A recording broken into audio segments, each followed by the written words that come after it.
back and feel, but we don't want to run to them. Oh, well, then. So we need some time, so we're just going to focus on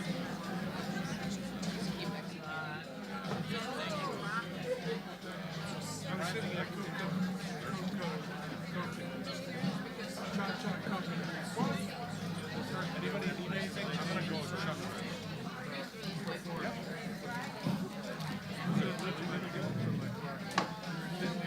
Josh played all these great songs.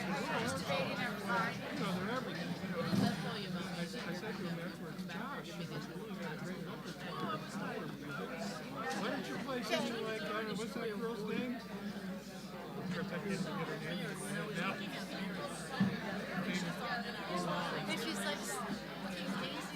Well, I love God. I love God. That's how I'm right now. I figured that would be a contemporary. I wouldn't handle like that. My son said, my daughter said the same thing. No, Dad.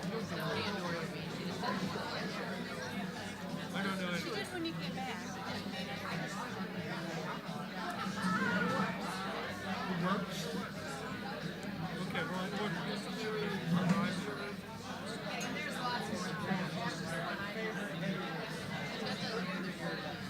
Inside you just what? Getting back to what we were saying, the beautiful thing is last time I can bring it up. But David Crosby's album, I wish I could remember my name. He has that great song, you know, that says, what are their names? White Street, don't want to go over there and ask them why. But we're never going to do it. You know how we get stuck on YouTube? Doing this thing. This guy was talking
slow-mo for my house.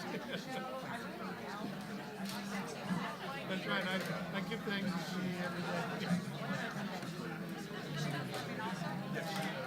They do it like they set it in. She'll come out and then they come on.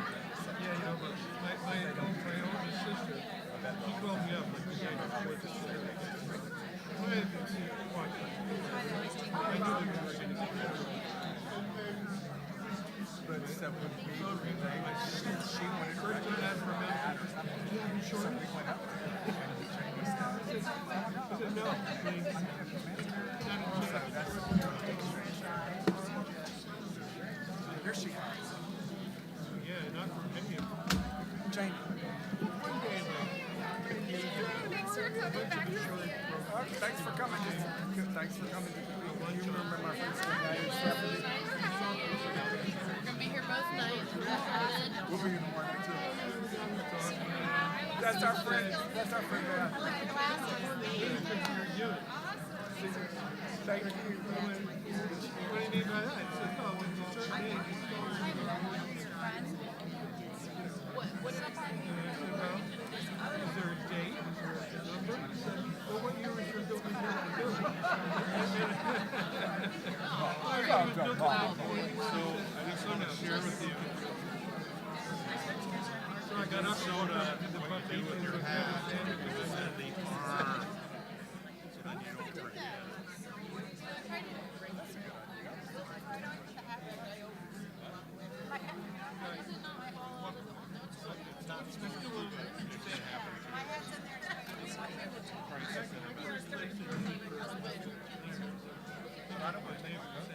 And then in the old days, they would take old bread bags and wrap them around your feet. Yeah, put them in your boot. I don't know who came up with that. come down and then after election day. Oh yeah. Oh, yeah. We had Go home around but I have grandchildren now, so I Okay, my friend from Minneapolis says my daughter said, Minnesota absolutely love it.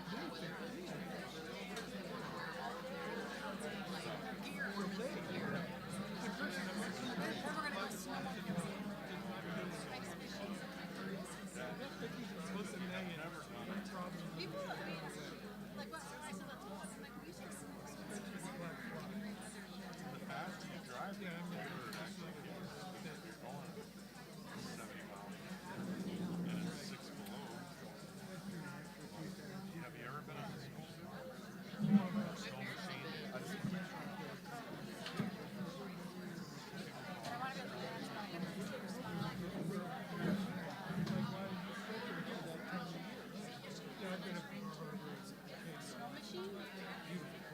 If you say, then you can call it a sled. You can call it a sled. What do you do with your umbrella? And sometimes we just say, we can never do that up at a snow machine. So you go, hey, you want to go be it's really all about the drink along the way. Not me. some of my friends are moving Just anybody that was working. Yeah. And this was cool. I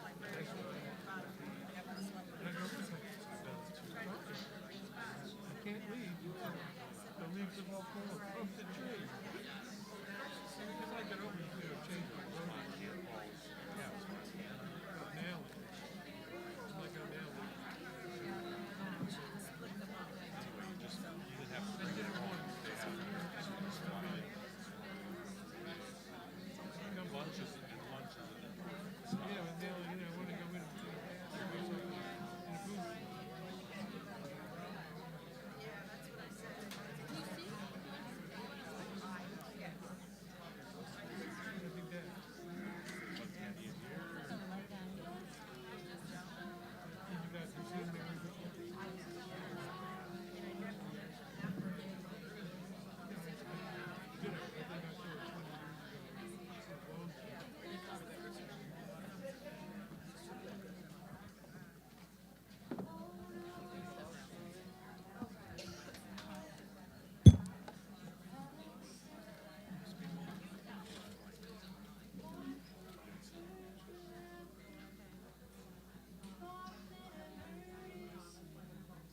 The weather outside is frightful. Good evening, folks. Welcome to Fogartyville. Nice and toasty in here, so we're all good. Hi, Bethany. Hello, Bethany. Hi. Nice to see you. Hello, Bethany's husband. Nice to see you. Where was I? Oh, I just started. So here we go. Welcome to Fogartyville. We're so thrilled to have Jaimee and Mary back. One of our favorites, right? Always great to have them. Let me give you a little background on us in case you don't know, whoever's here new. We are WSLR and Fogartyville. We are a nonprofit organization, and WSLR is our community radio station here in Sarasota, if you folks don't know. But most of you do, right? That's why we're clapping. Hello. There we go. Great music programming all day and all night. We have great specialty shows. Bethany has an awesome show on Sunday, right? Tomorrow morning, 9 a.m., 10 a.m. So tune in to the station. Check out what we have to offer. You won't be disappointed. It's all great. All our programmers are volunteers. They do it because they love to do it. They enjoy what they're doing. So tune in, appreciate what they're doing. Give them a call. Say hello. Tell them we like what you hear. And here on Fogartyville, we are primarily a listening room, giving you live music from all over the country, all over the world sometimes. We also feature a lot of our local musicians. We like to do a monthly songwriter series, a monthly open mic. We feature some of our local artists and bands on a program called Local Spotlight. So we are all about, promoting our local talent here. But as I said, we do bring you talent from all over the country, amazing talent, shows that sell out very quickly. So go to the website, fogartyville.org. There's a newsletter there you can sign up for. We give you a monthly reminder, not monthly, a weekly reminder of our new shows that are happening. And yes, and when you're interested, please go ahead and buy those tickets because they sell out really quickly. Because we're popular. We're very popular. Okay, we're going to get to the music. Jaimee's waiting patiently, and we can't wait to welcome her back to our Fogartyville stage. Here is Jaimee Harris. Thank you, Fogartyville. Let's go! I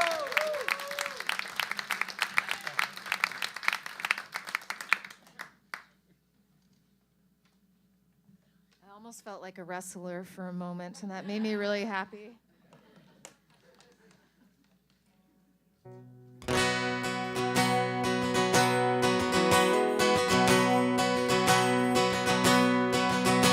Good evening, folks. It's nice to meet you. There's nothing that I'd rather do than sing some songs, some old, some new. I'm the opening act tonight.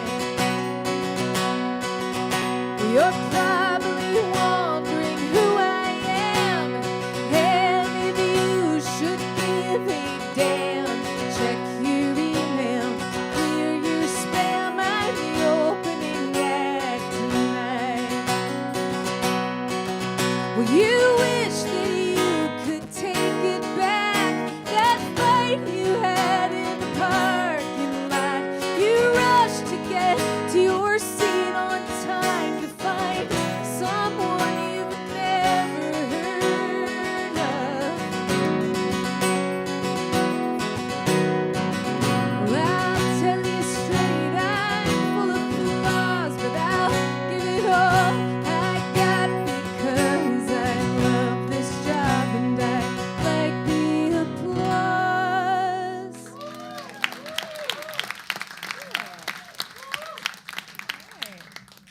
Yeah, not surprising at a Mary Gauthier concert, they all listen to the words, but now that I know for sure, I know we're going to have a good time. I'm the opening act tonight. I'm the opening act tonight.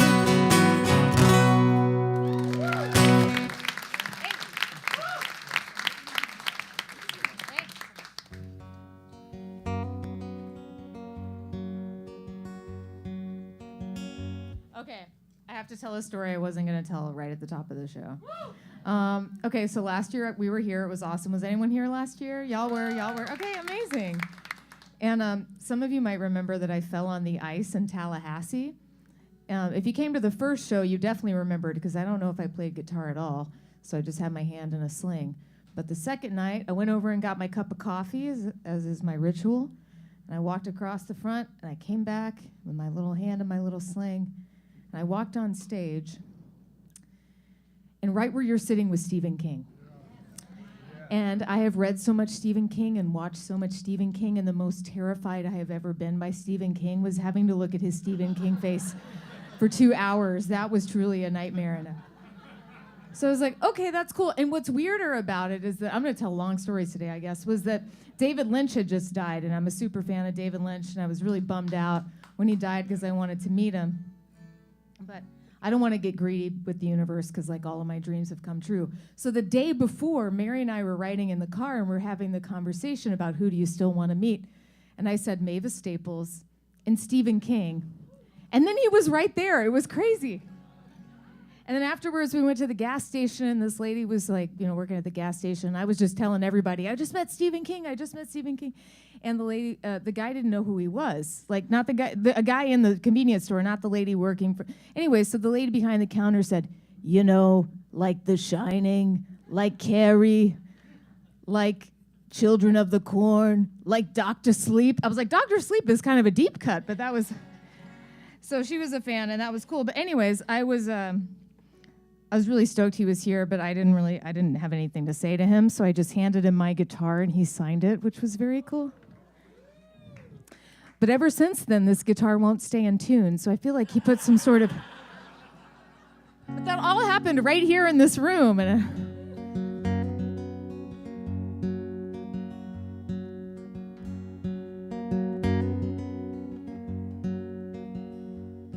Good morning, my love. Can you hear the birds are singing? Can you hear my heart ringing? A bell for what I feel. Good morning, my love. Did you have a peaceful slumber? Did those demons all stay under the bed in which you lay? Or did they cry out, tell you to change your mind about me, give it up? Did they whisper softly close, I could never love you most, I'm not enough? Oh, why are you so far from me, my love? Good morning, my love. Did you greet the day with fear? Do you wish that I was near to tame your racing mind? Or am I the cause of all your worry? Do you hunger now for freedom? Does this silence mean you're leaving this love of ours behind? Or are you quiet because you're just not sure yet which way your heart will turn? Well, I light up part to kill the time, most 'cause I like to watch things burn. Oh, why are you so far from me, my love?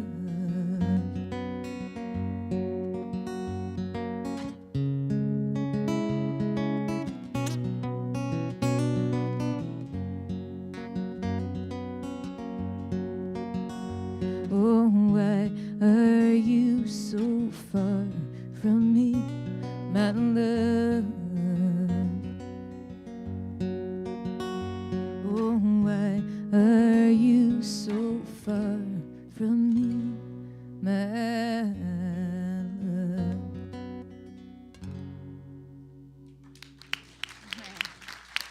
Thank you.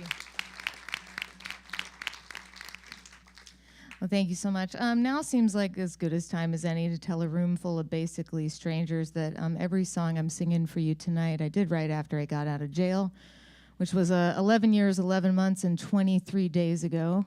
It's also my sobriety date. And I had this funny thing happen where a few years ago I got invited to be on this thing called the Outlaw Country Cruise. Have any of you guys heard of this? It's like a floating music festival. Yeah? Has some of you, you're about to go? Oh, you're going to have so much fun. Say hi to my friend Rebecca Williams for me, my Lucinda's niece. We became friends on the boat because we're both really into pinball. And anyways, yeah, it's a really fun thing. It's like, you meet people like Lucinda Williams and Dave Alvin and Steve Earle. It's a great time, yeah. And I celebrated my 10-year sobriety anniversary on the Outlaw Country Cruise, which was funny for a number of reasons, but one of them was that I got to have dinner with a songwriter friend of mine named Ray Wiley Hubbard. And if you don't know Ray, oh, y'all know Ray? Okay, cool. If you don't know about him, just picture like the coolest looking person you can think of, and that's pretty much Ray. And he was asking me what my deal was, what my story was, and I told him the truth, which was, well, Ray, it was the second arrest that really got my attention, because I got arrested for drunk driving after attending a James Taylor Carole King tribute concert, which might be the most mellow environment I can imagine to go to jail afterwards. Ray just kind of looked at me for a minute, and he said, yeah, kid, I'd make something else up, because there is nothing cool about what you just told me. But that's the truth. So anyways, here's a song about low-bottom alcoholism and intergenerational addiction. And for reasons that blow my mind, I really don't understand, this song was actually played on the organ in between innings at Fenway Park. Yeah, I don't know how pumped it would get you for a baseball game, but I'll share it with y'all now. You can let me know what you think.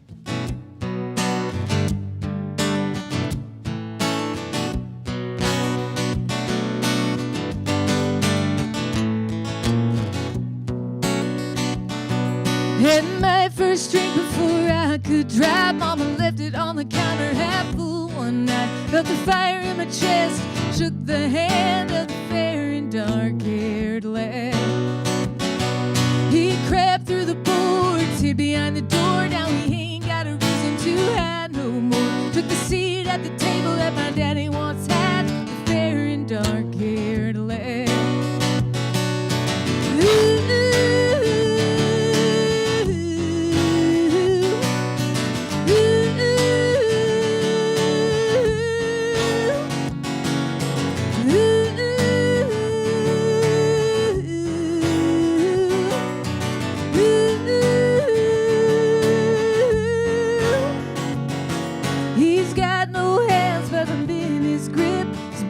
Kiss lands on my lips, lingers like a love gone bad. The fair and dark-haired lad.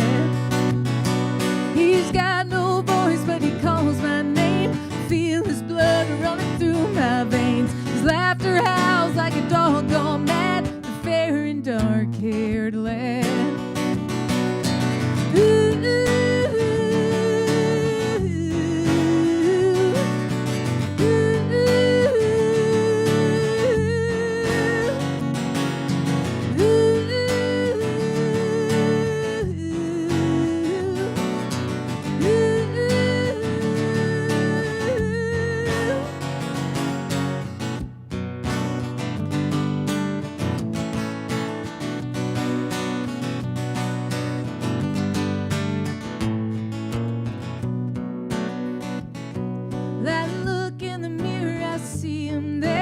Bloodshot eyes and a vacant stare.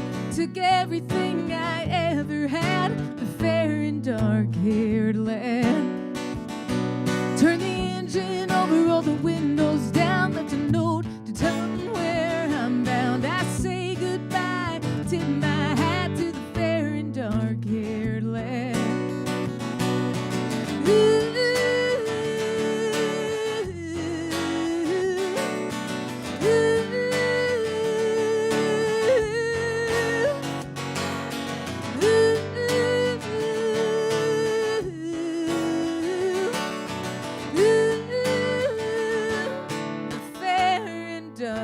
Here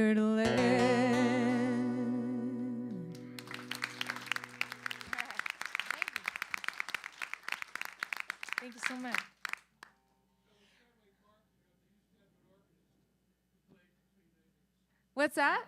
There was an organist at Fenway Park. Yeah, there still is. Yeah, well, they had another guy. He used to play the Wharf Rat song from the Grateful Dead. Oh, really? Wow. That's wild. Oh, wow. That's cool. I didn't know that. I know the guy that played my song. His name is Josh Cantor. And he's still there playing the organ. But that's as much as I know about baseball, period. I grew up in Texas, so I learned a little bit of football, but just a little bit, and I didn't really.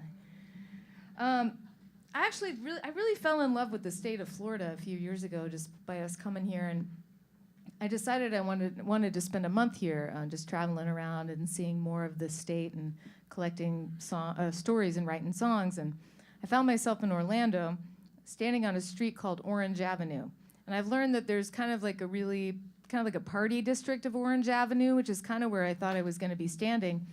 But that's not where I was. I was kind of in a neighborhood. It's just a bunch of houses in a row on one side of the street and then a Dunkin' Donuts.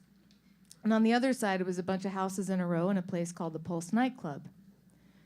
And we might have forgotten, but in 2016, the Pulse nightclub shooting was the biggest mass shooting in America.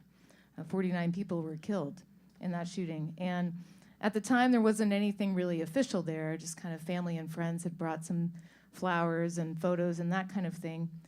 But the only thing really official was a plaque, and it listed 48 names of people who were murdered there. And to the right, there was a plaque that said, "At the request of a family, one name has been omitted from this list." And I wanted to know why that was. And so I started looking around, and it turns out there was a man who was killed in the shooting, and his family didn't know he was gay until that happened. And they were so ashamed that they didn't want to come collect his body. And the thing about Pulse is it was a gay club, but it was also an 18 and up club, so kids from the neighborhood could get in and dance if they were underage. And so that's when the officials in Orlando decided we have to tell the world that this was a hate crime. And so I started thinking about maybe what that man's spirit would have to say if he was still lingering on Orange Avenue.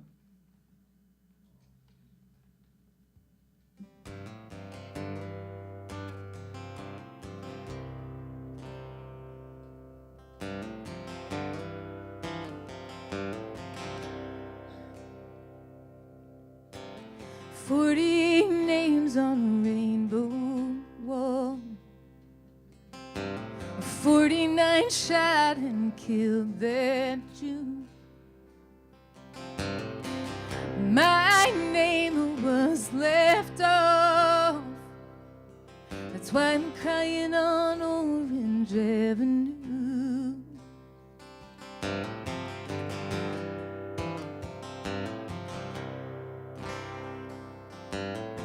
No one came to claim my body.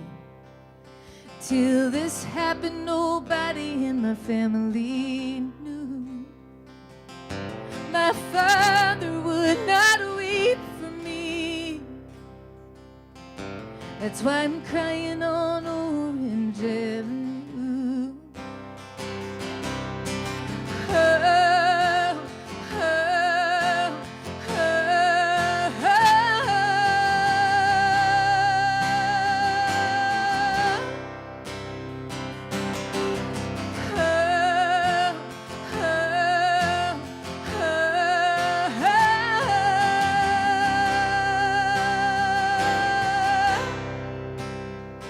wounded were thrown into Chevy pickup trucks.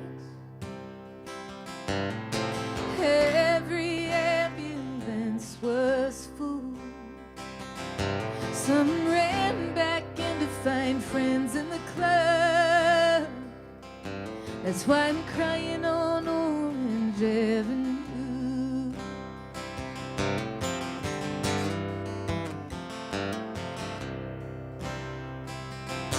Some sacrificed themselves for strangers. Some had time to text, "I love you." Made angels by violent anger. That's why I'm crying on Orange Avenue.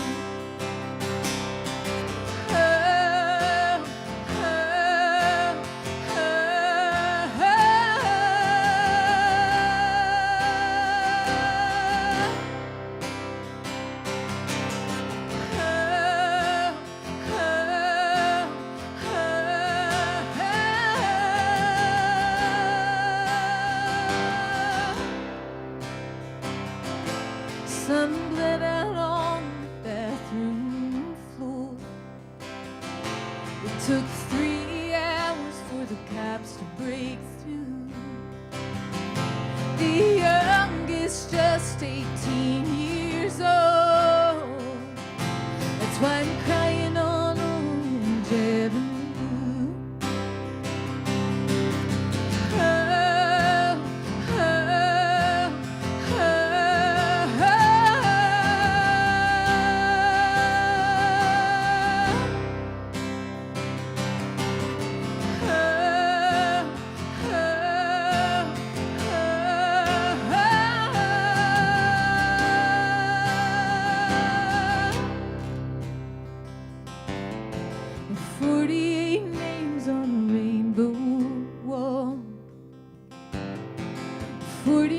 Shot and killed that June.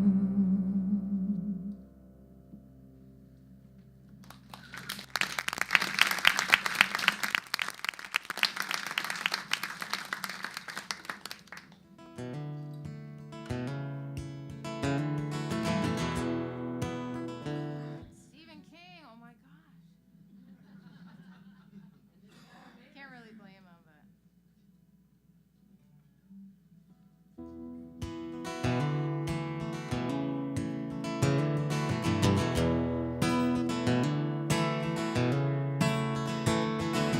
Innocent man gonna die tonight. Hey, we know he didn't do it and we know it ain't right. One man can stop it and he should, but we know he won't do it even though he could. When are we gonna take it to the streets, y'all?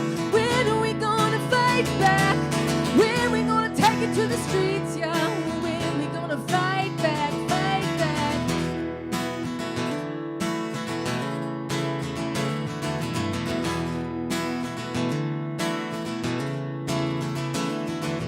Little bitty girl got a little bitty baby growing inside her little bitty belly. Are they gonna make it? Doesn't look good and the doctor can't help her even though she should. When are we gonna take it to the streets, y'all? When are we gonna fight back? When are we gonna take it to the streets, y'all? When are we gonna fight back, fight back?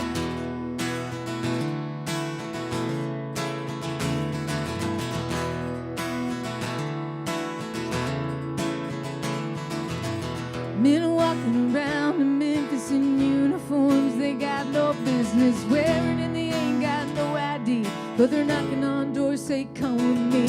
When are we gonna take it to the streets, y'all? When are we gonna fight back? When are we gonna take it to the streets, y'all? When are we gonna fight back, fight back?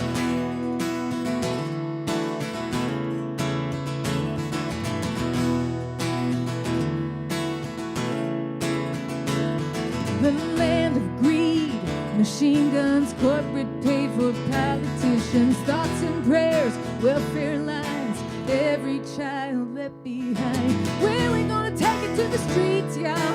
When are we gonna fight back? When are we gonna take it to the streets, y'all? When are we gonna fight back? When are we gonna take it to the streets, y'all? When are we gonna fight back? When are we gonna take it to the streets, y'all? When are we gonna fight back, fight back?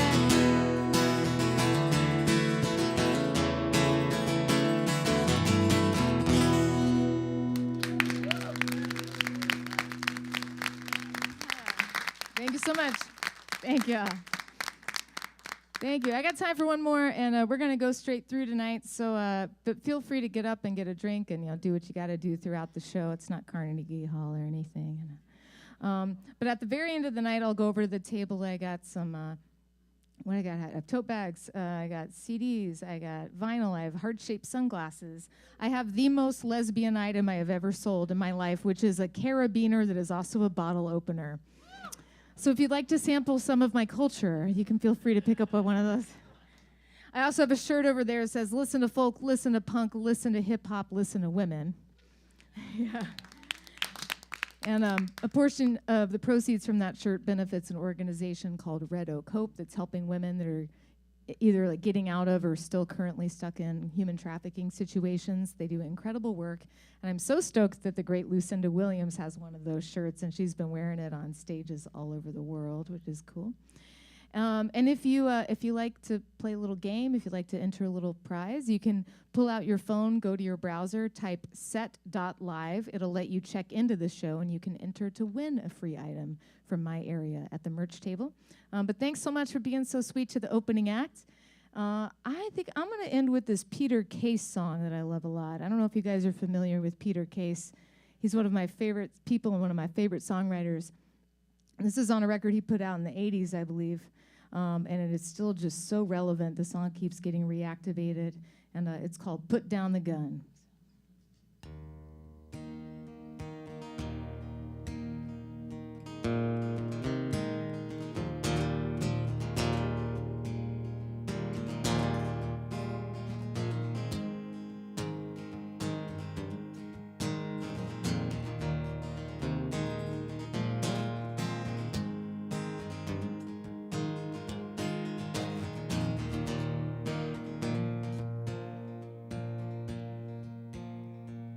On the hills outside of town, there's a hiding place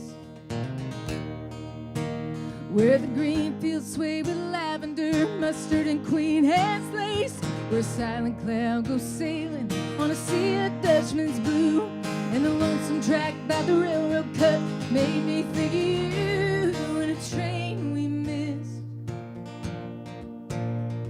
I loved you from the first time I looked upon your face. Though I didn't know your story, I could feel your wide-up grace. Now you got yourself in trouble, that ain't nothing new. Thick or thin, there's always been someone watching over you. So put down, you can put down your gun. You can put down the gun. You can put down your gun. Well, you grew up on a street where the cops don't go alone, in a town just like a wishing well you were cast in like a stone. Put down, you can put down your gun. Put down your gun and we'll talk.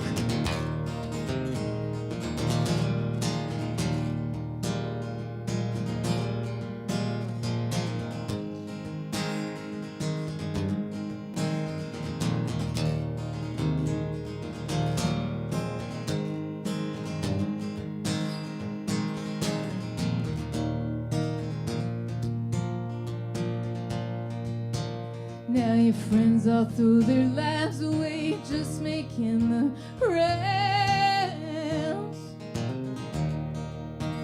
because they can't tell the difference between the shepherds and the clowns.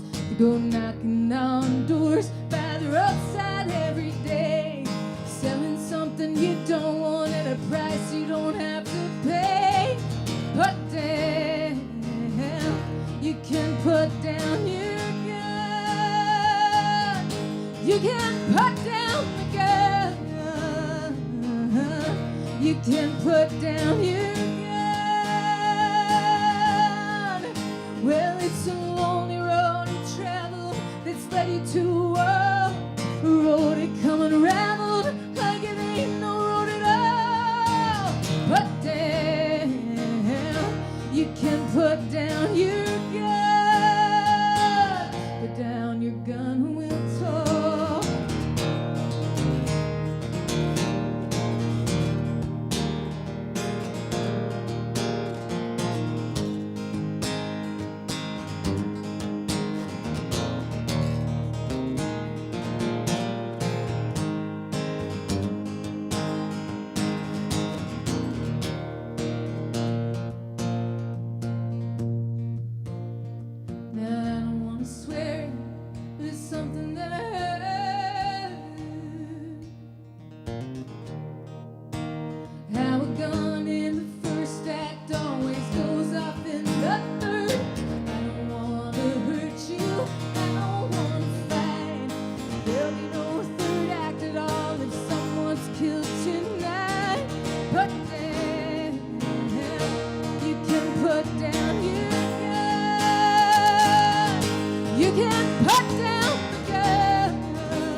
You can put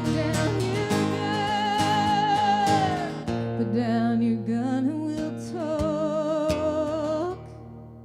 Put down the gun, Peter Case. Thank you so much.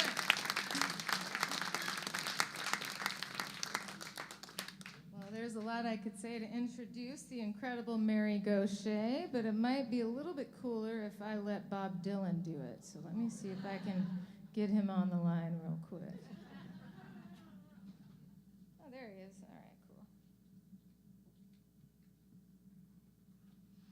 All right, this girl's got an interesting story. At 15, she stole her parents' car and ran away from home. Spent her 18th birthday in a Kansas City jail. Finally made her way to Boston. Ended up opening a soul food restaurant called the Dixie Kitchen, but always was writing songs. And this one has become kind of her signature song, called I Drink. This is Mary Gauthier.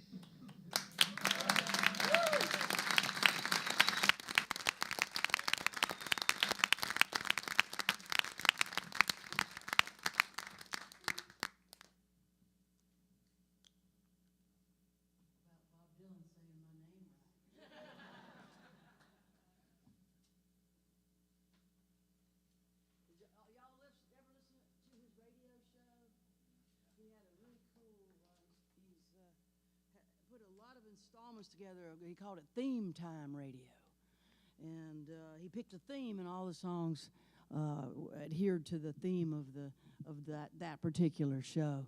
And I got to be on his drinking show.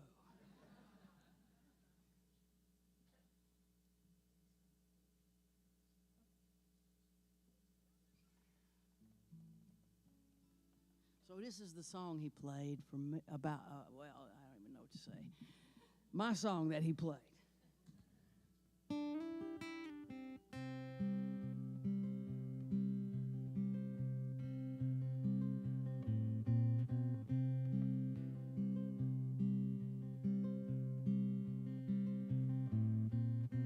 Well, he'd get home at 5:30, fix his drink and sit down in his chair.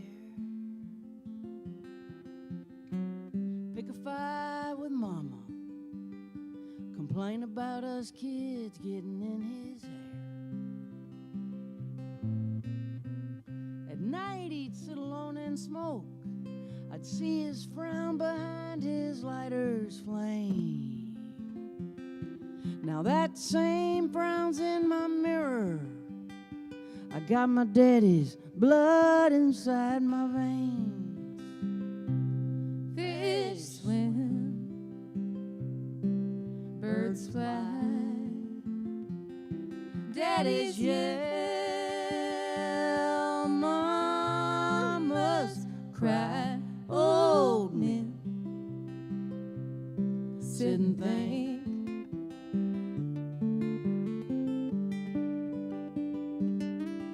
I drink.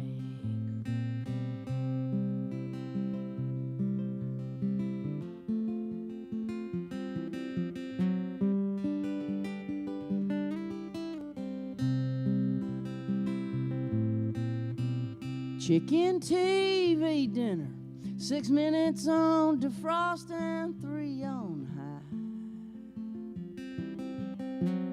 Beer to wash it down with another, then some whiskey on the side. It ain't so bad alone here. It don't bother me that every night's the same. I don't need another lover hanging round, trying to make me change. Fish swim, birds fly, lovers leave by and by. Old men sit and think.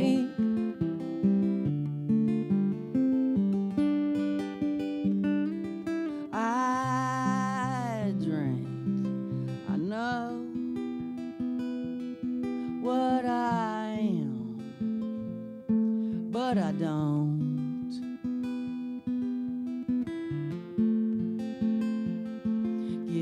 dime. Fish swim, birds fly, daddy's yell, mama's cry. Oh, men sit and think.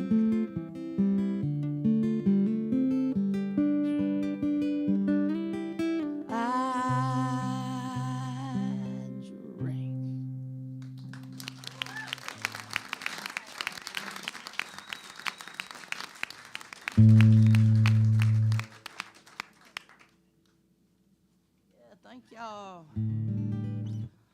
God damn, it's windy. Oh,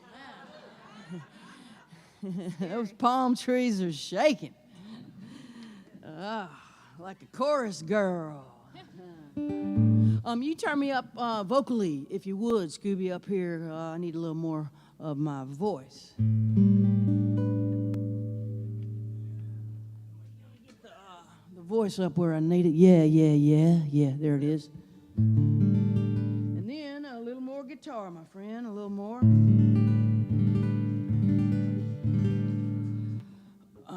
Let's see what we got now.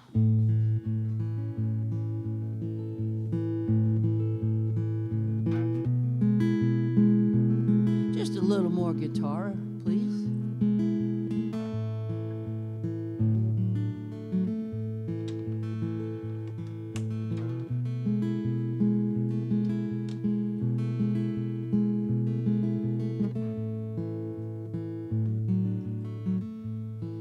At the bottom of my tears, on the backside of my fears, at the center of the pain, I hear my voice call out your name. Days go by, nothing works. Can't believe how much it hurts, and I don't know where you are. It's dark enough to see the stars, dark enough to see the stars, dark enough to see the light. In an ocean black and deep, in the middle of the night, as I hold on to your love, like those lights from up above. I've drifted out so far, it's dark enough to see the stars.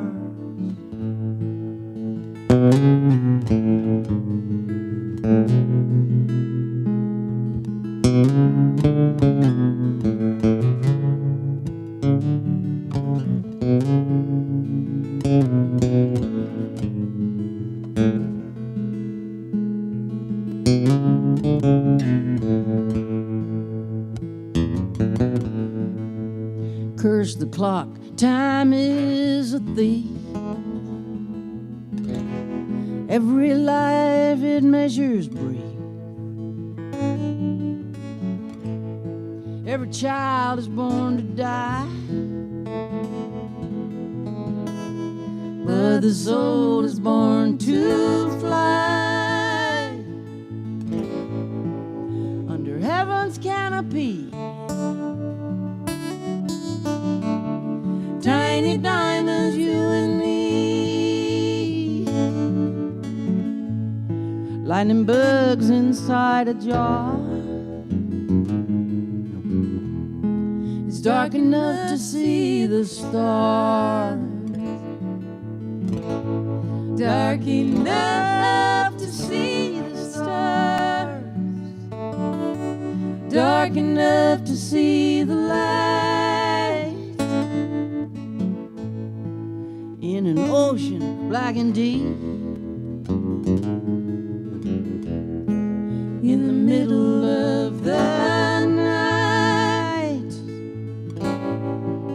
as I hold on to your love,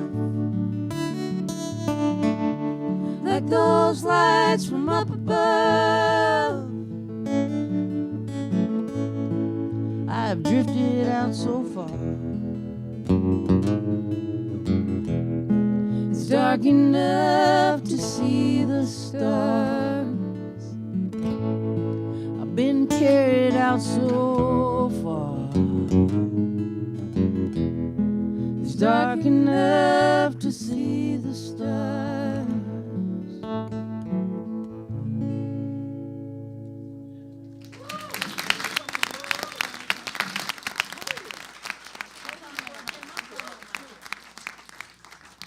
Hey, Scooby, we could take a lot less reverb and no delay. Thank you.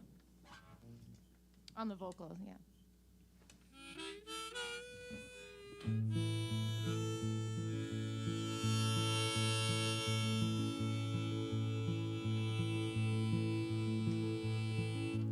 Highway 90 westbound in the falling dark, rolling past cornfields, catfish farms and swamps, a Pascagoula sunset, longing breaking through. Don't know why I'm always leaving, don't know why I left you. Won't you meet me in the meadow? You can look up at the stars,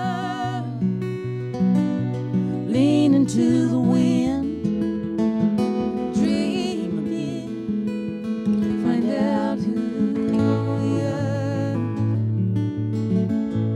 Won't you meet me in the meadow? No more alone. We could lay down in the grass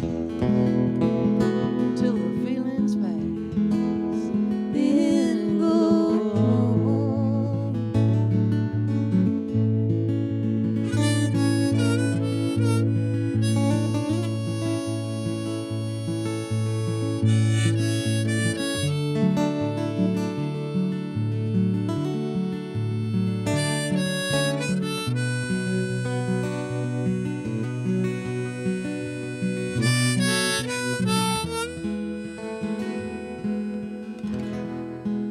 I have so much to tell you. I think I'm ready to come clean. I am so tired of running from things I cannot leave.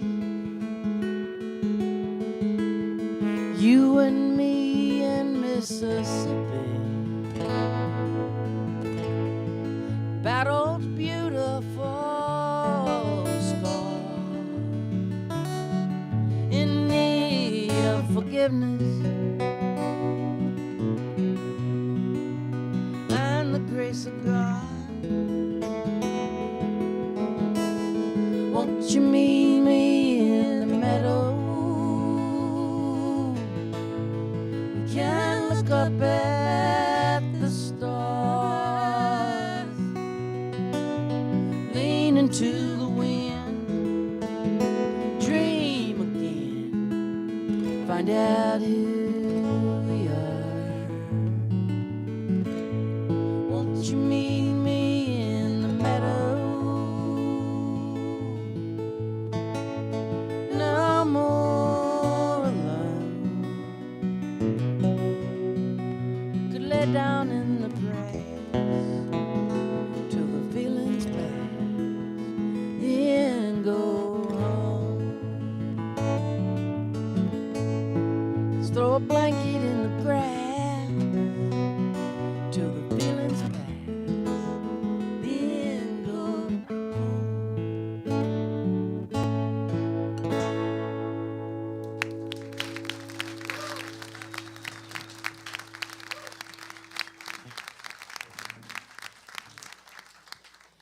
Thank you so much. Well, I've got some songs that are new that I haven't recorded yet. I'm going to lay them on you.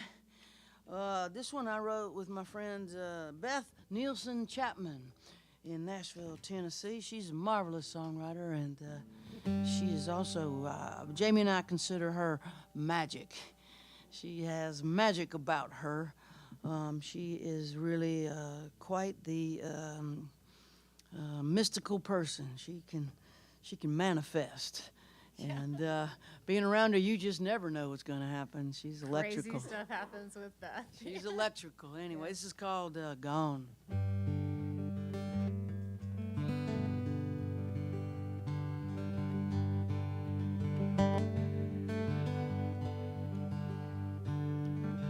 You always come to meet me in the morning.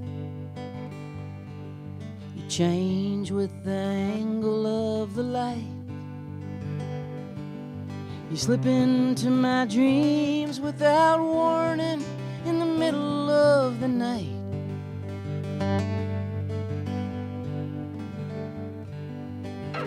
Without direction, without guidance, you sanctify the darkness before dawn. You rise like a prayer out of the silence. It's a year now you've been gone.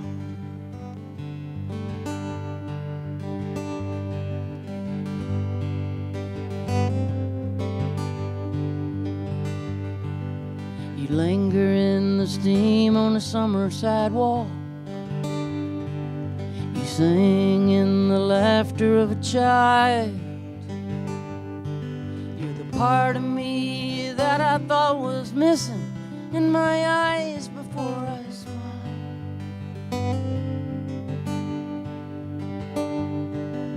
You rest inside the rhythm of my breathing. You're anchored to the marrow of my bones. Deeper than doubt and disbelieving. It's a year now you've been gone.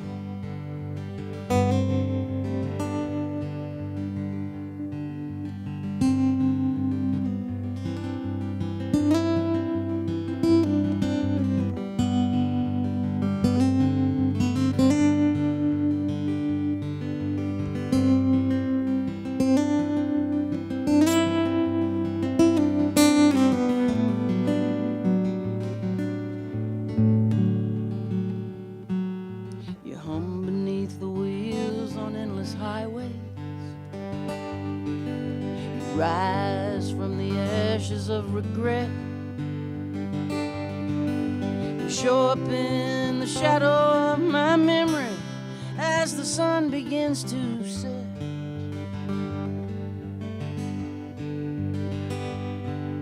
You're stitched into the lining of my losses.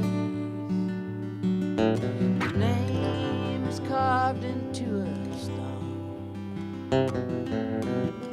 Under shooting stars and empty crosses, it's a year now you've been gone.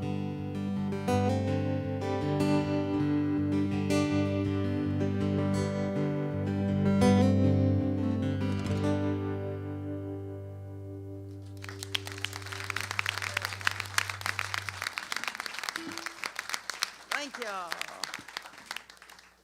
Thank you so much. And here's one I wrote with Jaimee Harris.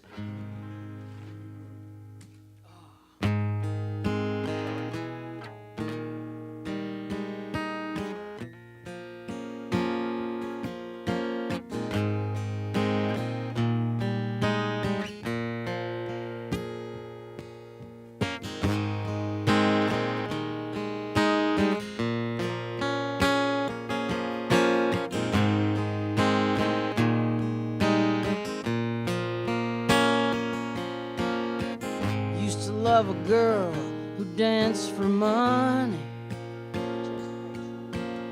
She'd come up to my room when she was high,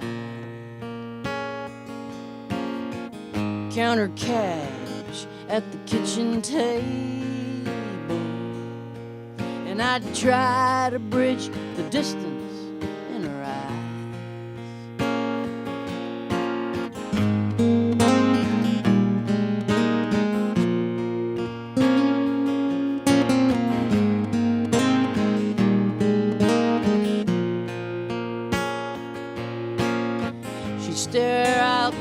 window at the highway as the early morning truckers chase the dawn. She let her cigarette burn in the ashtray, thinking to herself and she'd be gone. Alcohol and Adderall, the pride that comes before the fall, emptiness, all the damage done. Matches and gasoline, tripwire, broken things, wars that can't be won. Let me tell you something, like a bullet from a gun, some things can't be outrun.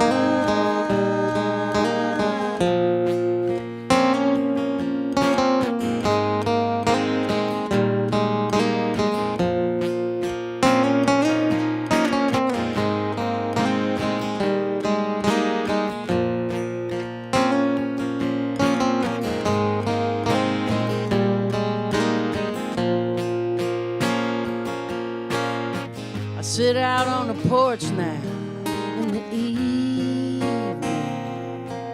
as the shadows grow long and disappear, and that old familiar lonely crawls up in me. So I think of her as the night draws near.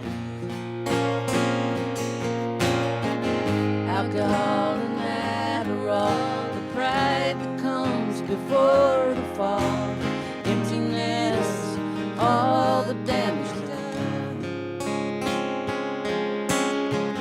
Matches and gasoline, tripwire, broken things, wars that can't be won. Let me tell you something, like a bullet from a some things can't be outrun.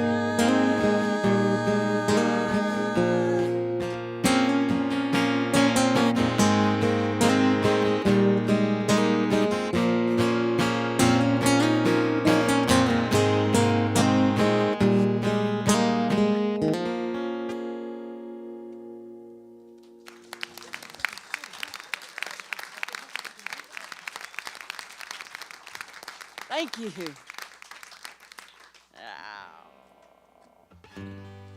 A candle casts a lonesome shadow,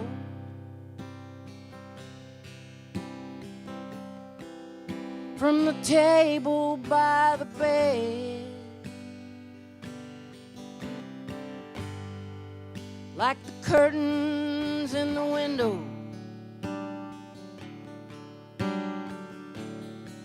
I'm just hanging by a thread.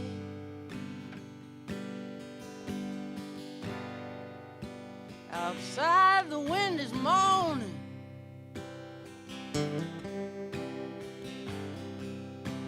a sad and soft refrain,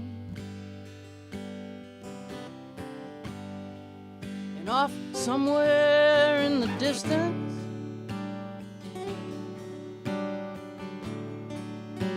I thought I heard a train.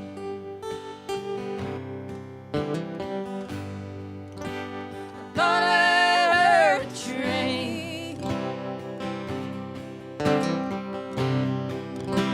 somewhere in the night, through the darkness, through the pain. I can almost see the light, like the sweet sound of salvation. Come to carry me away to an unknown destination. I thought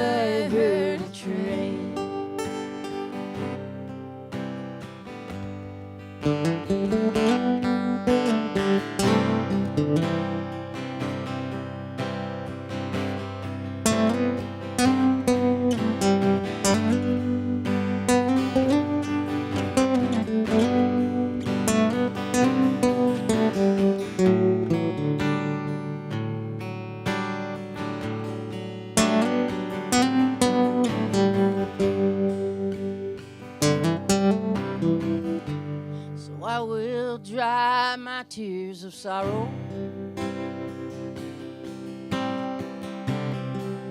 Bring this darkness to an end.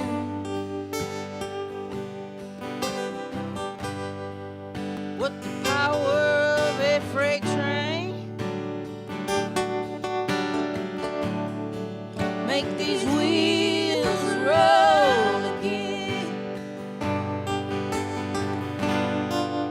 Outside the sun is rising,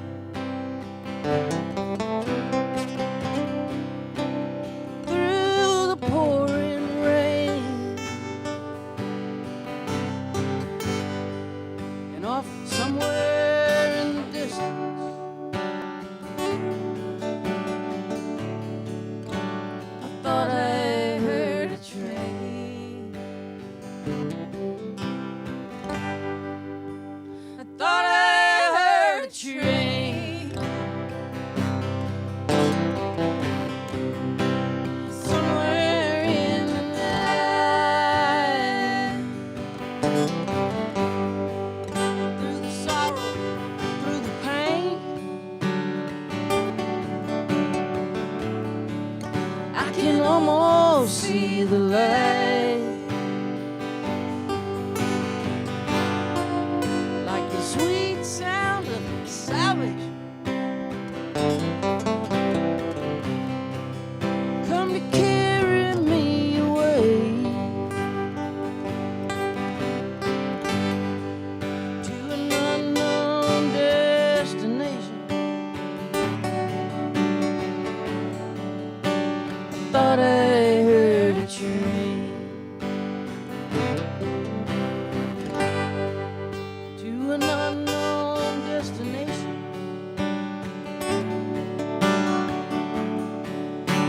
I thought I heard a train.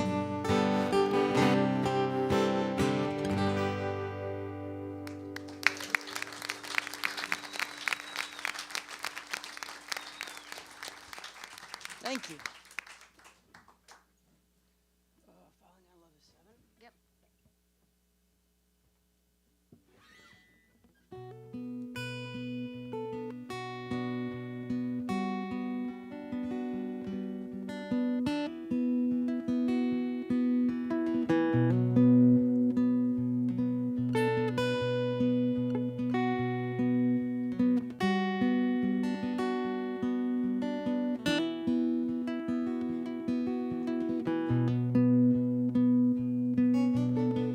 I'll play this old song I wrote in a hotel room in Vienna.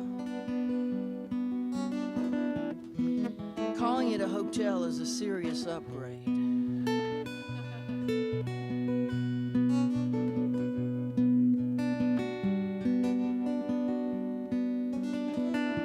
I had been on a bus tour, my first ever bus tour. I was an opening act for a band that was an American band, but they had a career in Germany and Eastern Europe and not in America. They caught on over there, but not over here. And so I rode on the bus with them for, I guess, 2 weeks or so. Now, this band was founded by a husband and wife. And as rock and roll marriages often go, their marriage went.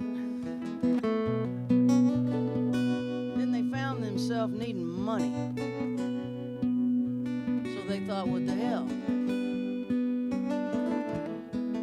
We'll do a comeback tour over there. We can handle it. Now, tour bus looks like a big thing when you're looking at it from the outside.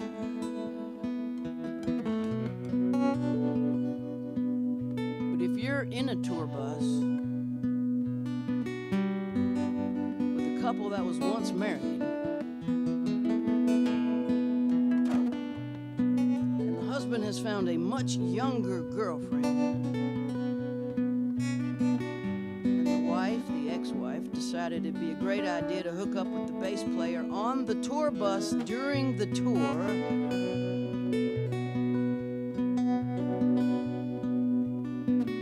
Bass player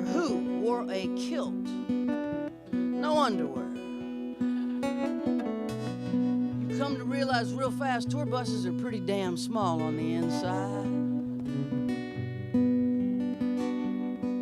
When they dropped me off in Vienna and took off for more shows without me in places that really couldn't afford an opening act, I felt lonely to see them go. But I was also glad to be off that damn bus.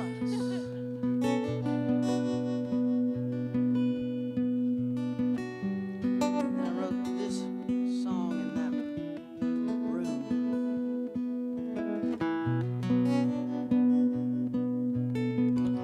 It's a cheap motel. Heat pipes hit.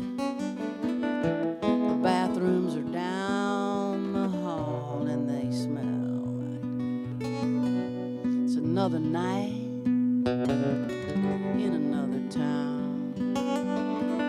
And I'm another blues traveler headed down.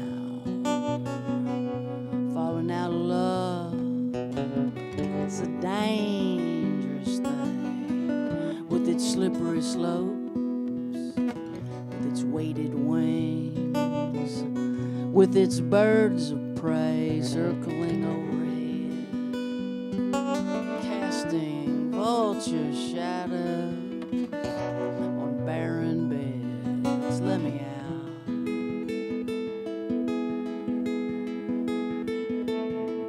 Set me free. Let me out.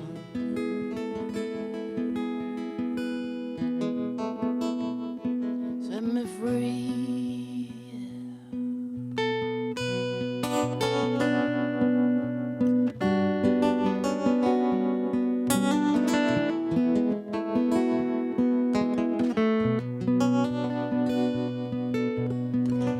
The clock inside the church bell tower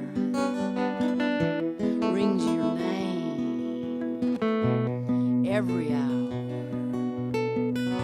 I see your face, I touch your hair till the ringing fades and nobody's there.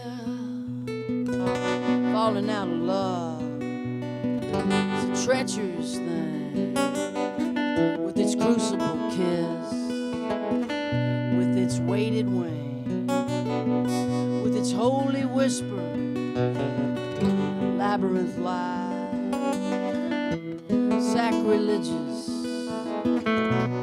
hungry sighs. Let me out.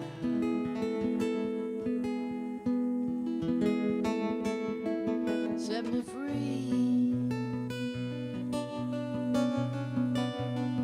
Let me out.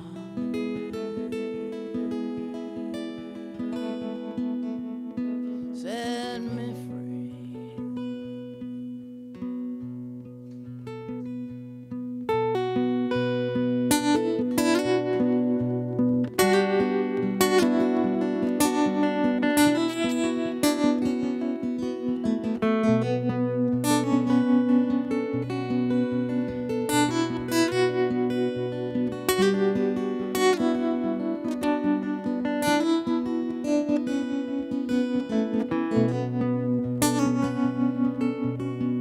I walk the streets,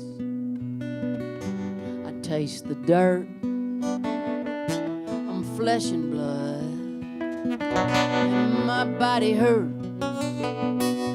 I search your silence, looking for a crack, for a passageway where I can pull you back.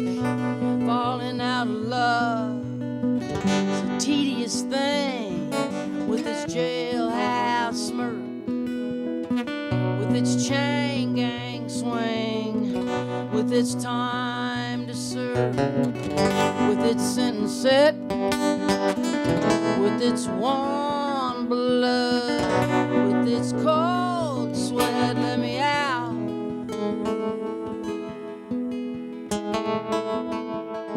Set me free. Let me out.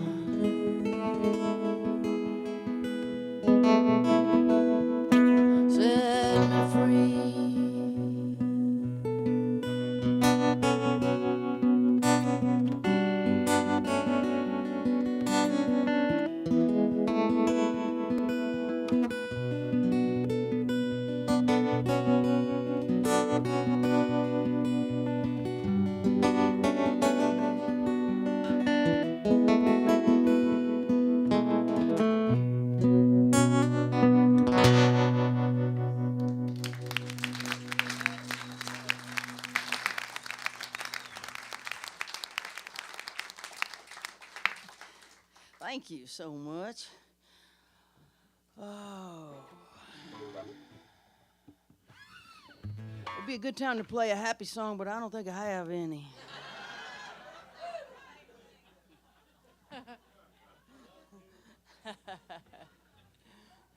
It's a funny thing with music, you know. There's something about sad songs that actually uplifts me. You know, we all understand that you sing the blues not to feel blue, but to feel better. And this is sort of the folk version of that, I guess.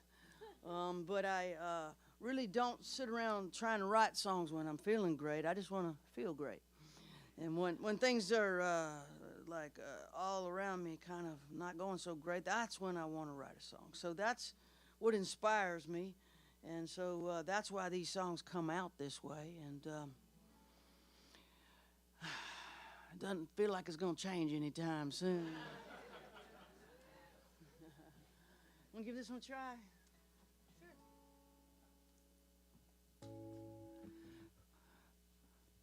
First you fall, then you fly, and you believe you belong up in the sky. Flap your arms as you run. Every revolution brings you closer to the sun. Fall asleep in motion in uncharted hemispheres. You wake up with the stars falling down around your ears. When they hit the ground, they're nothing but stones. That's how you learn to live alone. That's how you learn to live alone. Bit by bit, you slip away. You lose yourself in pieces in the things you do not say. You're not here, but you're still there. And the sun goes up, sun goes down. You're not sure you care. You live inside the false till you don't recognize the truth. People send you pictures and you can't believe it's you. It's been years since your house has felt like home. It's how you learn to live alone. It's how you learn to live alone.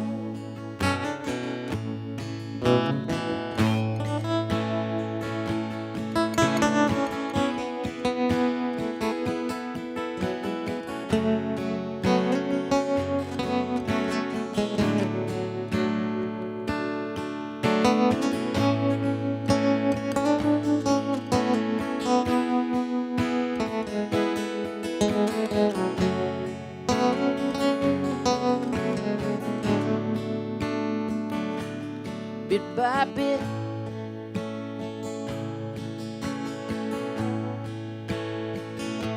it don't feel right, but it's not wrong. It's just hard to start again this far along. Brick by brick, the letting go as you walk away from everything you know. You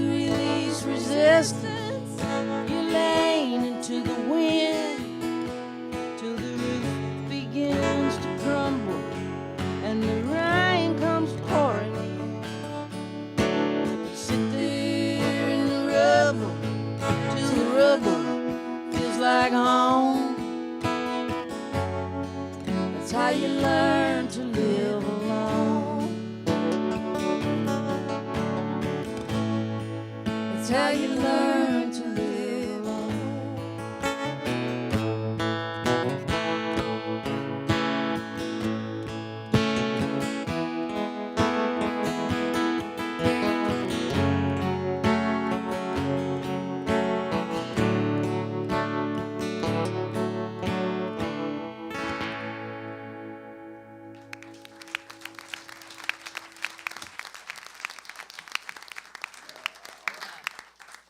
Yeah, thank you so much. So I wrote this book. It's called Saved by a Song. And it's a bit of a memoir, and it's a bit of an instructional, behind-the-curtain look at what I teach when I work with songwriters. And it's also a discussion of using music and song as something more than just entertainment. I have the experience personally in my life that music and songs have been transformative in so many ways for me. Just a huge part of keeping me out of the insane asylum. I think that music and song intrinsically, when you apply truth, has a power to it that is unparalleled. It is a powerful art form. I think of it as alchemy. A song written about some of the worst things that have ever happened to a person can take that event and turn it into something else that's beautiful and useful and purposeful, and it can be something that is a balm for other souls. And that is a interesting thing. Now, music and song, of course, can be just straight up escapism. You can check out with a song and just have some fun, and that's awesome. And that's a great use of the art form. But it has other uses,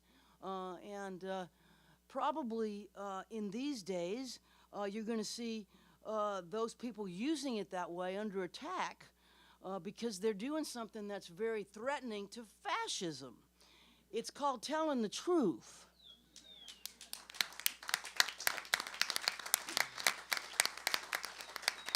Now, Woody Guthrie's guitar said, "This machine kills fascists." He wrote it on there after World War II with his can of shoe shine polish. This machine kills fascists. You've probably all seen the picture of little Woody and that big old guitar with that saying on it. And I always tell my students, Woody wasn't telling us to find a fascist and hit him upside the head with a guitar. What he was instructing us to do was to tell the truth. And what is the truth? Well, the truth in terms of this art form is an emotional truth. And that emotional truth is that we're way more alike than different. And to thrive as a fascist, you have to convince a majority of people that there is an other and they're an enemy and threatening and they're not like you. And this machine can undo that, so it's threatening. And, you know, Bruce Springsteen's doing a great job right now.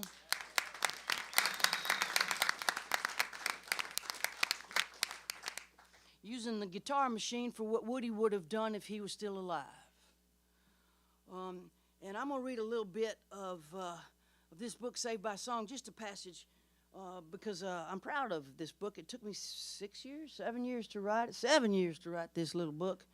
I wanted to get it right. In case it's the only book I ever had 7 years to write, I wanted to get it right. So, people ask me if I think songs can change the world. And my answer is, you know what? I do, because they sure have changed my world. But I think songs can change the world. But here's how I think it works. See, a song has the power to change your heart, because a song can change your heart by creating empathy. A changed heart has the power to change a mind.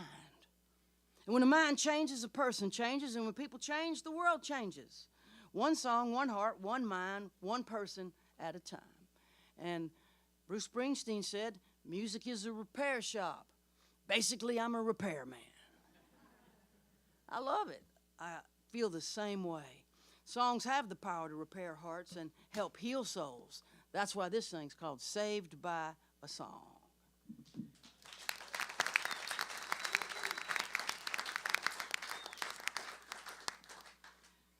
I I had the great experience for over a decade of working with wounded veterans through a nonprofit organization called Songwriting with Soldiers. And what we did was pair up a professional songwriter with a wounded veteran from all branches of the military, from all conflicts.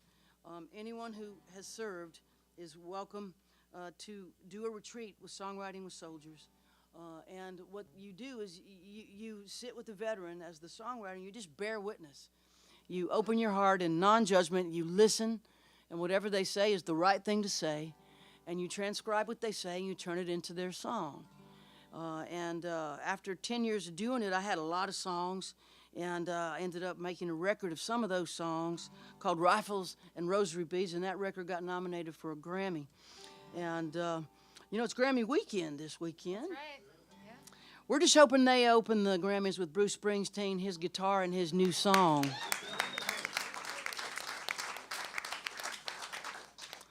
Wouldn't that be something? I haven't looked online what the bet is, but I bet it's less than 50-50. Anyway, some of these songs that I wrote with the veterans ended up on this record, and we did go to the Grammys. We did not win a Grammy, but being nominated was transformative for the program. It got, wow, it's blowing.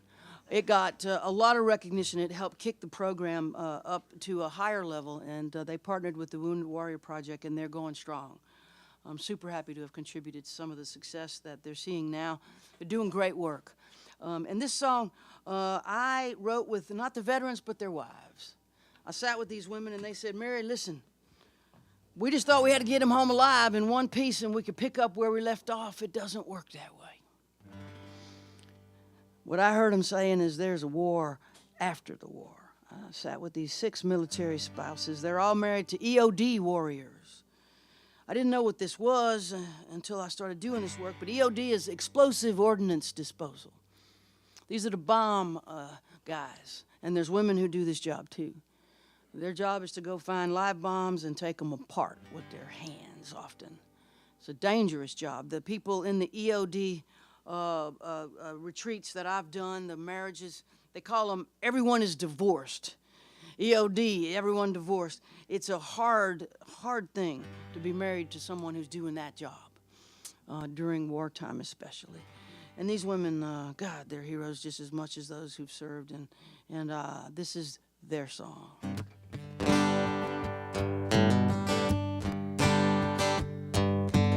Who's gonna care for the ones who care for the ones who went to war? There's landmines in the living room, eggshells on the floor.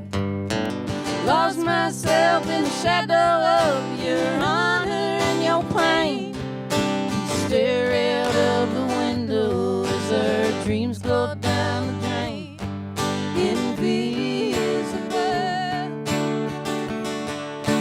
war after war.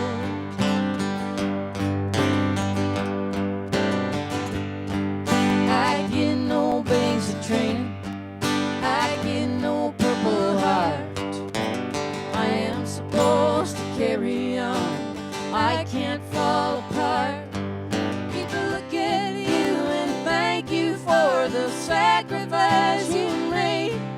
They look at me and smile, say I'm lucky, you're okay. Invisible war after war.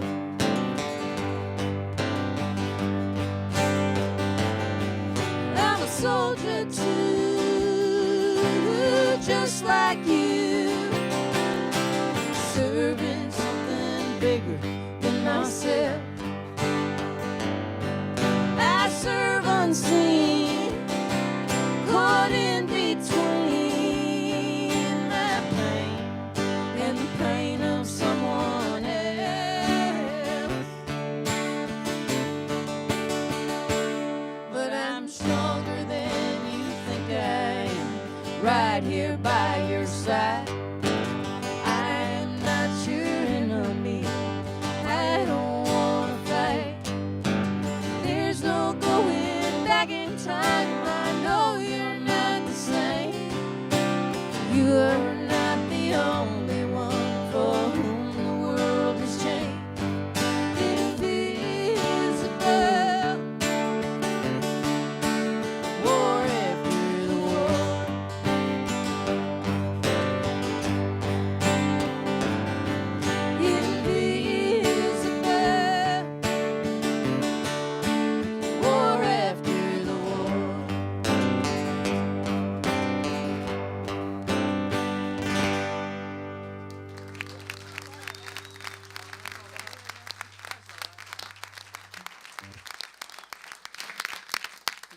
y'all so much. Thank y'all. Yeah, so moving right along.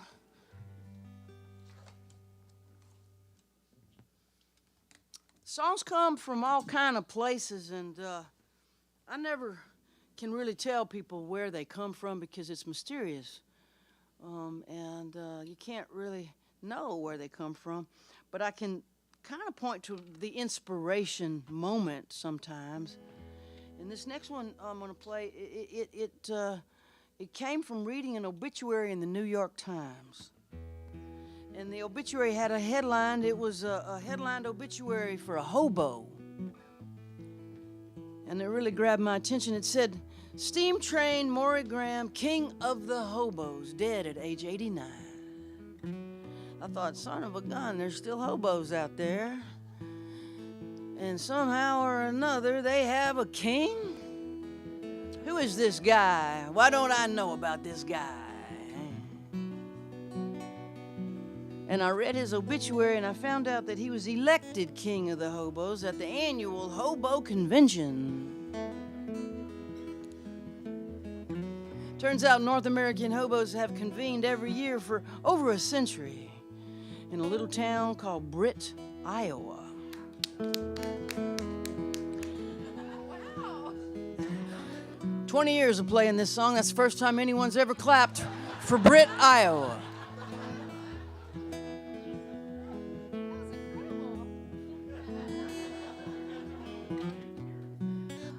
I love it. Well, you might know about the hobo gathering, because there ain't much else going on in Britt, Iowa.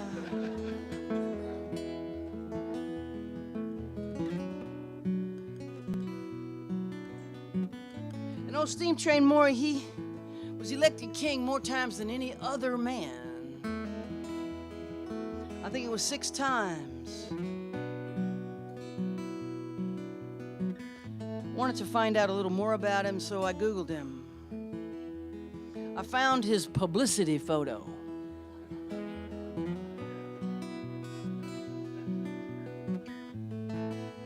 There he was, standing next to a steam train, of course. And he looked like Santa Claus the day after Christmas.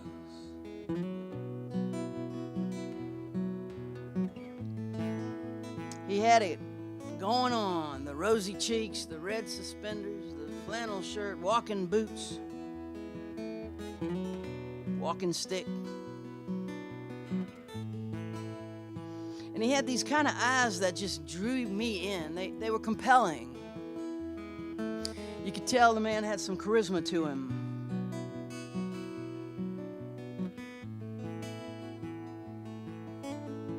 Reminded me of Willie Nelson's eyes. The kind of eyes heterosexual women fall into against their better judgment.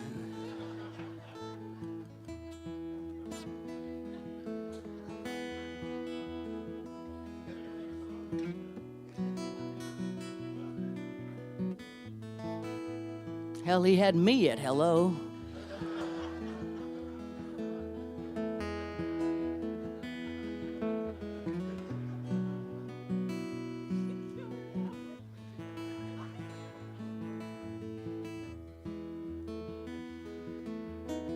Wish I'd have had a chance to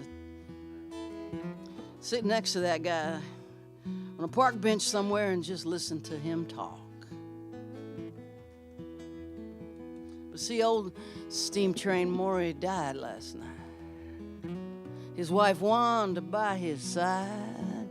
He caught a westbound out of here, hopped the high irons to the by and by. They say he jumped 10,000 trains and rode 1,000,000 miles for free. Helped out at VA hospitals and penitentiaries. Dandy Dave and Rusty Nails and Sweet Lady Sugarcane. Dead-Eye Kate and the Baloney Kid. Raise a cup tonight in Steam Train's name. Senators and congressmen, puppets on a string. Among windswept vagabonds, Steam Train was the king. He was the last. of the Hobo Kings. He was the last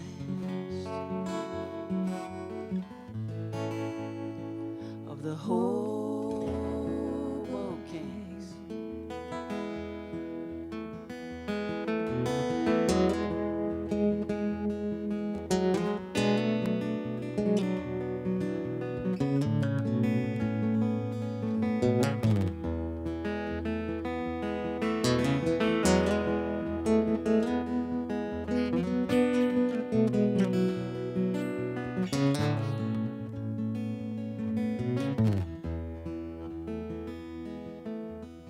The last free men are hobos, Steinbeck said, and paid them cash.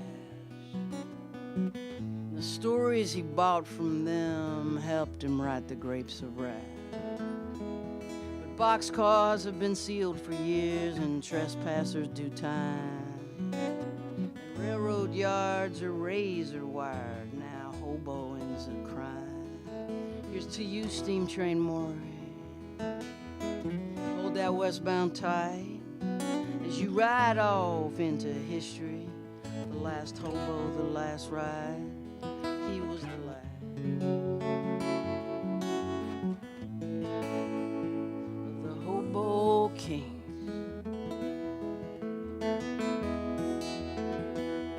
He was the last of the Hobo Kings.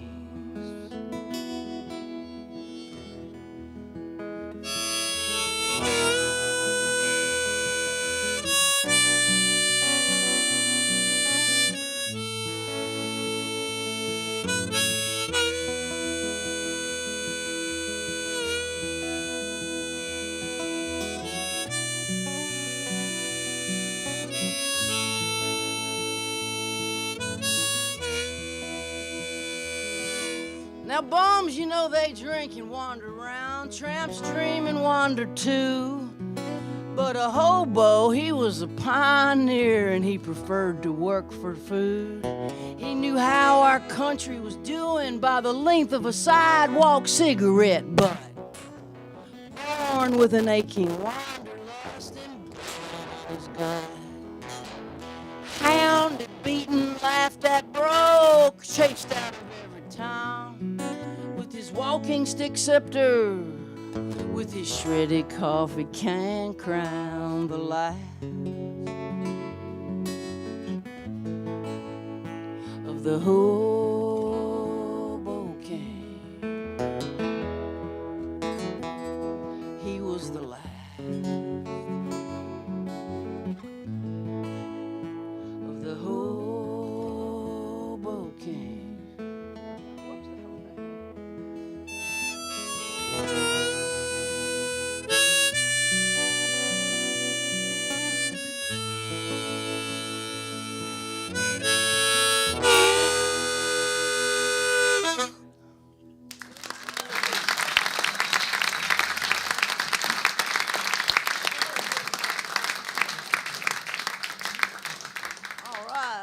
Thank y'all so much.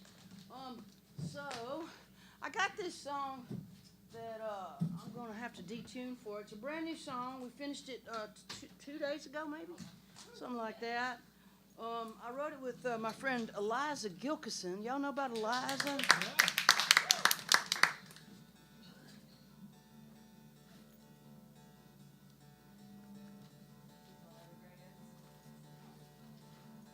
We actually met at Eliza Gilkison's house. We met at Eliza Gilkison's house at a songwriting workshop. She's a marvelous singer-songwriter, and she's a dear friend of mine. And we wrote this together after I went to my nephew's wedding. And my nephew got married in a Catholic church. I was raised Catholic. It didn't work out for me, but I do go to the church when people get married and when people die. And sitting in the church waiting for the ceremony, service to begin. Got it. And looking around the church, I was staring at the Stations of the Cross. And they really got my attention. I don't know how many here have been to a Catholic church, but the Stations of the Cross are depictions of the Roman guards bringing Christ to his execution. And as I stared at those Roman guards and what they were doing in the story told of the Stations of the Cross, I thought, those guys look mighty familiar.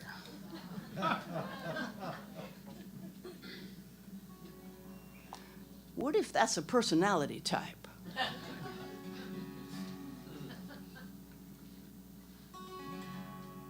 I called Eliza and I said, what I just said to you, and this song sort of was born in her little house in Taos, New Mexico. And she fired off some ideas to me, and I fired off some ideas to her, and we went back and forth and back and forth. And in about 12 hours, this thing was done. And it goes like this. How does it go?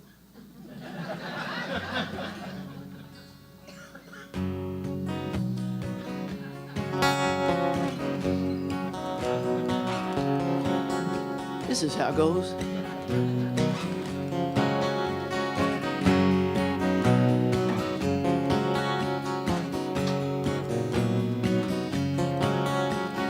You were the Roman soldier. You hid behind the helmet and sword.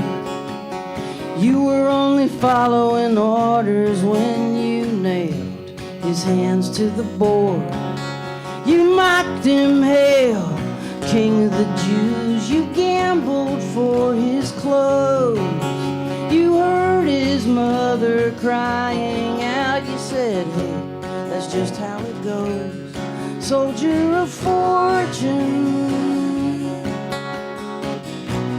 devil pacing the cage. You're nothing new, we know about you. You've been here in every age. Soldier of fortune, you drove the trucks full of innocents, the Gestapo overseeing the train. You carried them off to concentration camps, and they were never heard from again. You terrorized in the dead of night. You wore the white sheet in the hood, quoting the Bible and burning the crosses, and you'd string them up again if you could. Soldier of fortune, a devil pacing the cage. You're nothing new, we know about you. You've been here in every age. Soldier of fortune.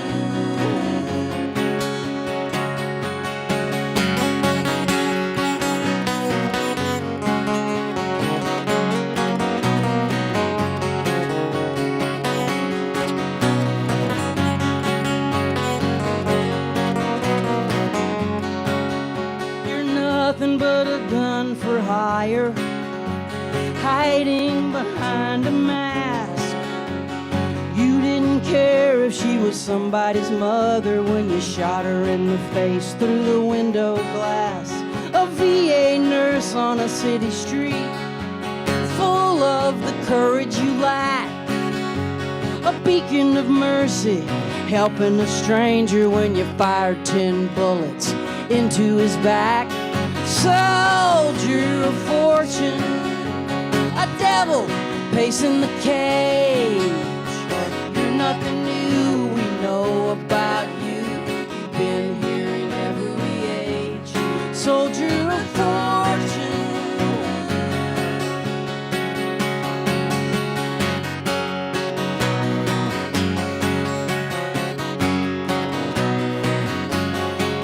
Yeah, you are a soldier of fortune. You do it for the money and laughs. It happened before, now it's happening again, just like it did in the past.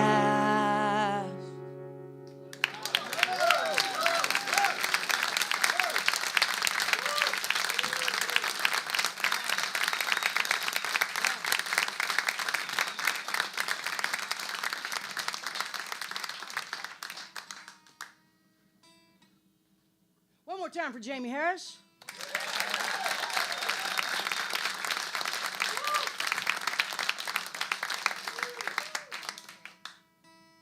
Jaimee is an extraordinarily great songwriter, marvelous, incredible singer, an exquisite guitar player, and she also functions as my memory.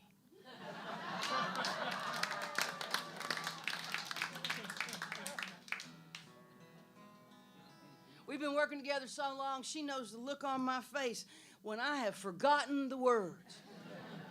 She knows the difference from I need you to feed me a line to I need you to sing the song now. She's amazing.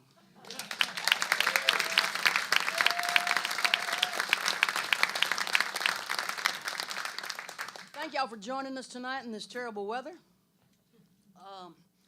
It feels like things are going to be blown to hell and back tonight. I don't know how much more wind is coming. I haven't kept up with it because my town of Nashville is still in a disaster. We are under siege there with ice, power outages, and the weather is going to get down to 9 degrees tonight. People's toilets are frozen, like inside the house. It is serious, and Nashville Electric Service cannot get people turned back on fast enough. Some people aren't going to get power till the 8th of February. And they've already been out for a week. It'll be warming up next week, but tonight's really, really cold, and people are dying in their homes, and it's a catastrophe there. And I don't watch the news anymore because I can't take it, but I imagine it's in the news. We just sort of follow along with our friends on texting and social media, and it's still going pretty poorly there. Our house is okay. No tree fell on it, but there's trees down. Hundreds of thousands of trees are down everywhere all over Nashville, and they're covered in ice.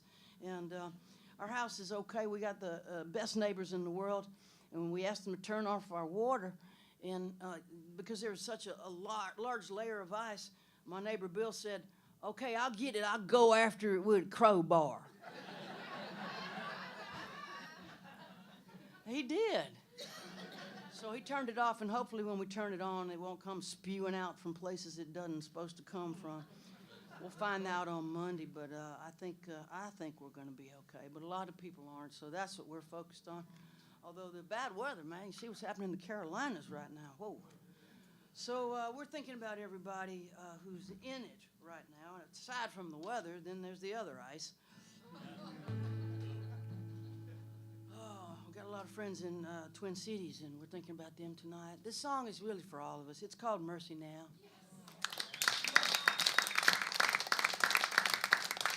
And we're going to play it and then jump down to the table there where I have Mercy Now t-shirts, Mercy Now soft hand-rolled art bandanas. Purchased by Stephen King here last year. Remember? He came to it was so cool. He came to the merch table. You were able to talk to him. I was like just staring like a psycho. And I couldn't get any words out, which is shocking to y'all who just met me, I know. But I was like, I was just frozen in silence. And he bought a bandana, put it on, and as he was leaving, he turned around and said, "You guys rock," which we don't, but it was really nice for him to say that. So in my mind, that's the Fogartyville Stephen King bandana. Well, yeah, I told him about that, for sure. I brought it up immediately. She couldn't talk, but she pushed his guitar in his face and handed him a pen. And he graciously signed it. He was so cool. Yeah. Yeah. So, handwritten Mercy Now lyric sheets as well. Please come see us there. And I want to thank Scooby on the sound tonight.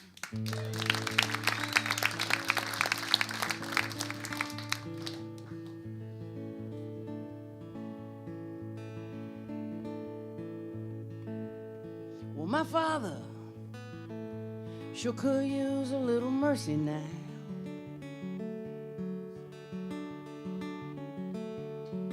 The fruits of his labor fall and rot slowly on the ground.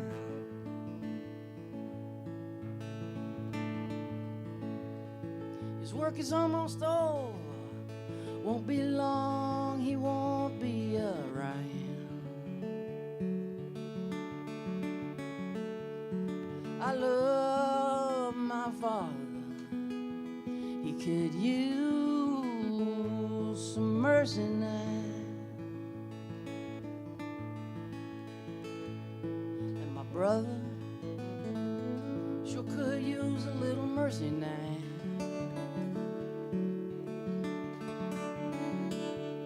He's a stranger to freedom, shackled to his fear and doubt.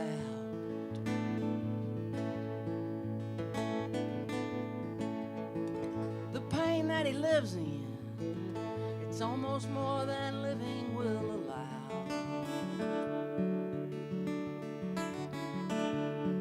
I love my brother, he could use some mercy now. My church and my country, they could use a little mercy now.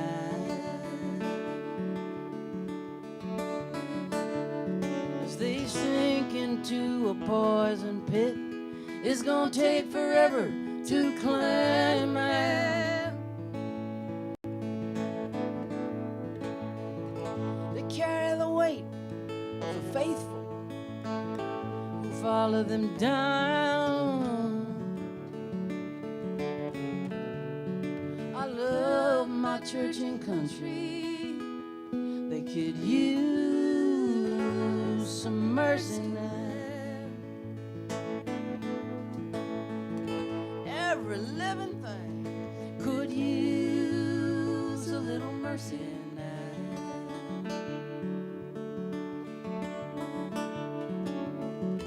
Only the hand of grace can end the race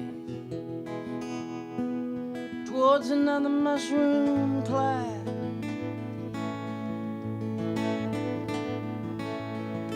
There's people in power who'll do anything to keep their crown.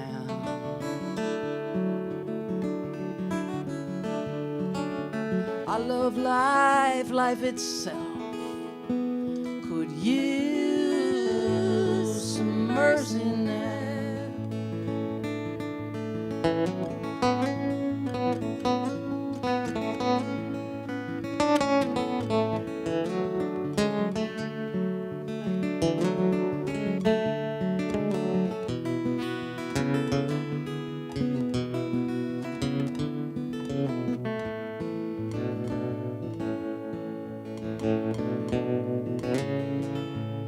Yeah, we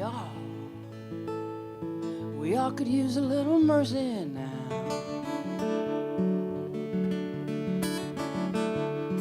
I know we don't deserve it, but we need it anyhow. We hang in the balance, we dangle between hell and hallowed ground.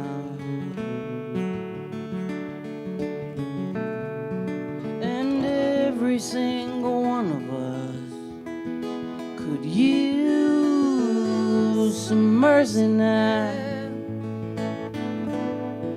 Yes, every single one of us could use mercy now.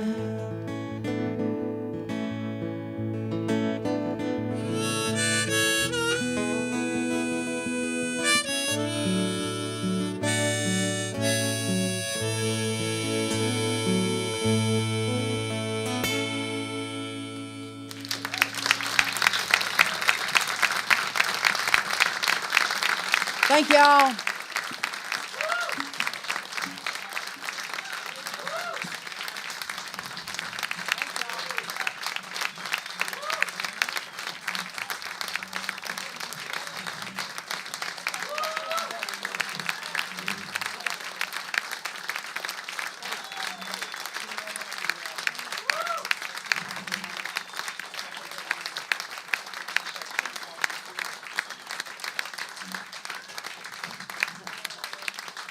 Thank y'all.